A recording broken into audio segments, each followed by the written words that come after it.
Assalamualaikum semuanya, kami dari kelompok 8 izin menjelaskan materi tentang sosiologi politik dan kekuasaan. Dengan saya Zunifa Sasintanafi dengan NIM akhir 086, rekan saya Ananta Cesar dengan NIM akhir 104, Asti Novianti dengan NIM akhir 108, dan Mima Rizkianov dengan NIM akhir 118. Kekuasaan adalah kemampuan seseorang untuk mempengaruhi perilaku orang lain, baik melalui paksaan, persuasi, maupun legitimasi.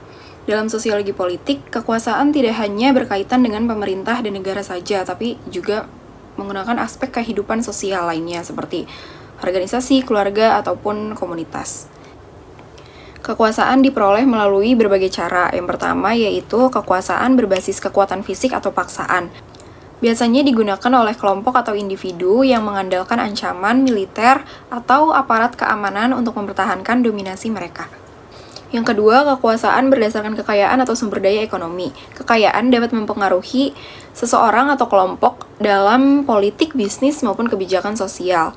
Misalnya, sebuah perusahaan besar dapat mempengaruhi keputusan pemerintah melalui lobi politik atau donasi kampanye. Yang ketiga, yaitu kekuasaan berbasis keahlian atau pengetahuan. Seorang individu yang memiliki keahlian khusus atau informasi penting dalam suatu bidang biasanya memiliki pengaruh dalam pengambilan keputusan. Contohnya, seorang ilmuwan atau ekonom memberikan saran kebijakan kepada pemerintah. Lalu yang keempat, yaitu kekuasaan berbasis legitimasi sosial atau ideologi. Kekuasaan yang diperoleh melalui dukungan masyarakat karena dianggap sah dan sesuai dengan norma yang berlaku. Biasanya pemimpin agama, kepala adat, dan tokoh karismatik memperoleh kekuasaan dengan cara ini. Selanjutnya yaitu wewenang. Menurut Max Weber, wewenang atau authority adalah hak untuk menentukan kebijakan, membuat keputusan, dan mengontrol tindakan orang lain. Jadi yang selanjutnya adalah 3 jenis wewenang utama menurut Max Weber. Yang pertama adalah wewenang tradisional, yaitu wewenang yang didasarkan pada adat istiadat dan kebiasaan turun-menurun. Pemimpin dalam sistem ini memperoleh kekuasaannya melalui warisan atau garis keturunan.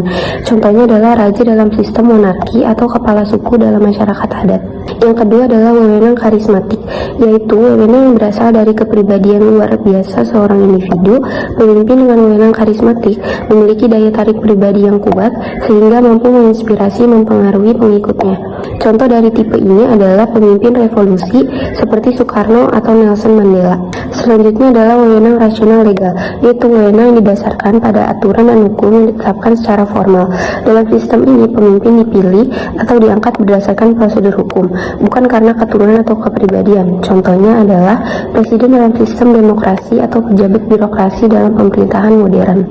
Selanjutnya adalah perbedaan antara pengaruh, otoritas, dan kekuasaan. Yang pertama adalah kekuasaan. Kekuasaan adalah kemampuan untuk mengontrol atau mengarahkan perilaku orang lain dengan atau tanpa persetujuan mereka. Kekuasaan dapat bersifat sah, legitimasi, atau tidak sah atau paksaan. Yang kedua adalah otoritas. Otoritas adalah bentuk kekuasaan yang diakui sebagai sah oleh masyarakat. Seseorang atau institusi yang memiliki otoritas memiliki hak untuk membuat keputusan dan mengendalikan perilaku orang lain tanpa perlu menggunakan paksaan. Yang ketiga adalah pengaruh. Pengaruh adalah bentuk kekuasaan yang lebih halus dan seringkali tidak langsung. Pengaruh dapat berasal dari kepribadian, ide, atau kemampuan komunikasi seseorang dalam membujuk orang lain atau bertindak sesuai keinginannya. Selanjutnya adalah partai politik. Jadi partai politik adalah organisasi yang memperjuangkan kepentingan politik masyarakat dan berupaya memperoleh serta mempertahankan kekuasaan. Jadi fungsi dan perannya partai politik dalam sistem demokrasi yang pertama adalah representasi kepentingan publik, yaitu mewakili aspirasi masyarakat dalam pemerintahan.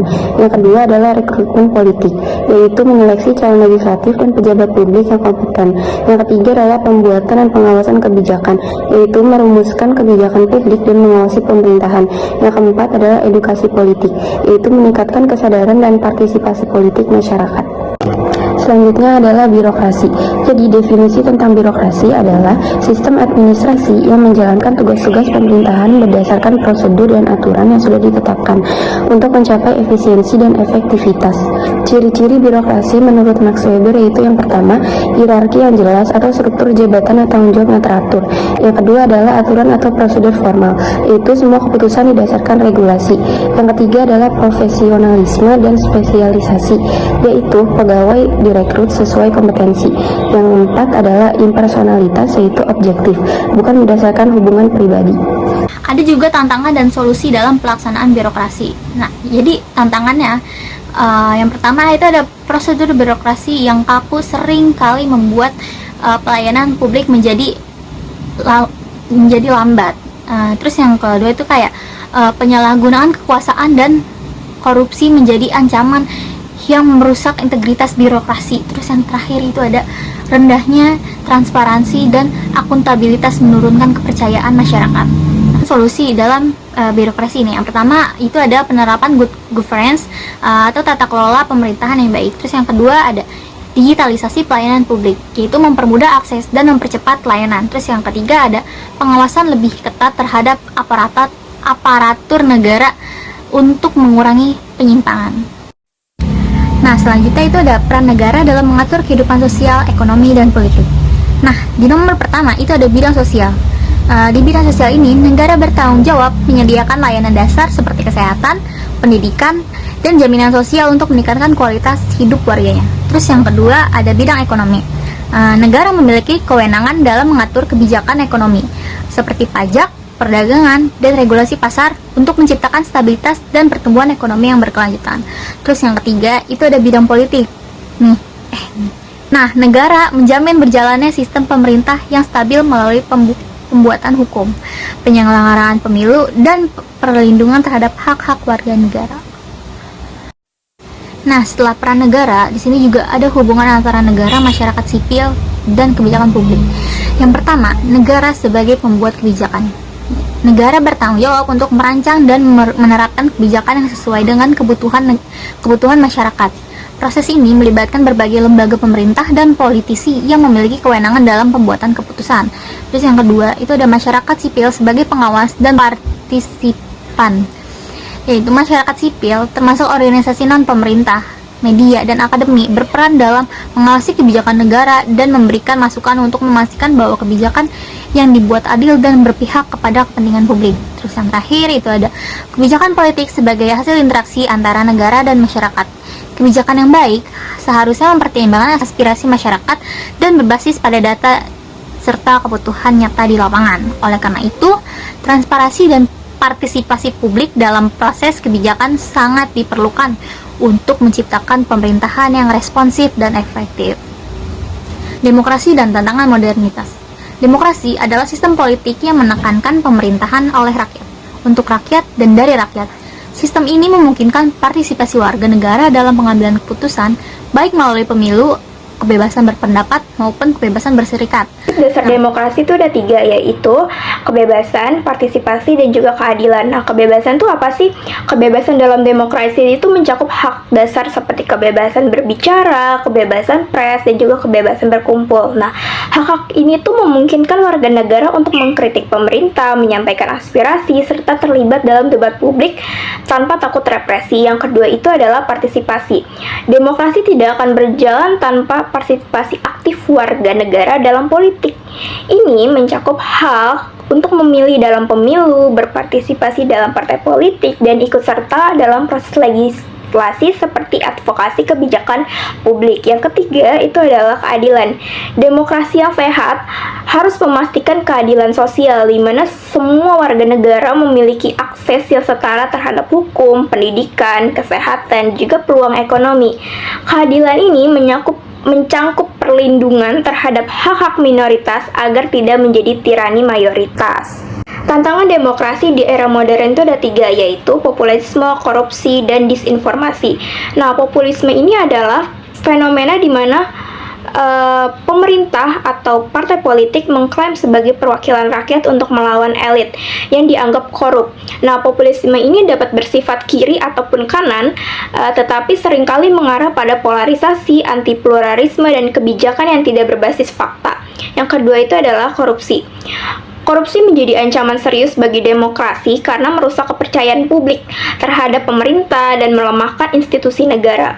Ketika pejabat publik menyalahgunakan kekuasaan untuk keuntungan pribadi, proses politik menjadi tidak transparan, dan kebijakan yang dihasilkan lebih menguntungkan segelintir orang daripada kepentingan rakyat secara luas.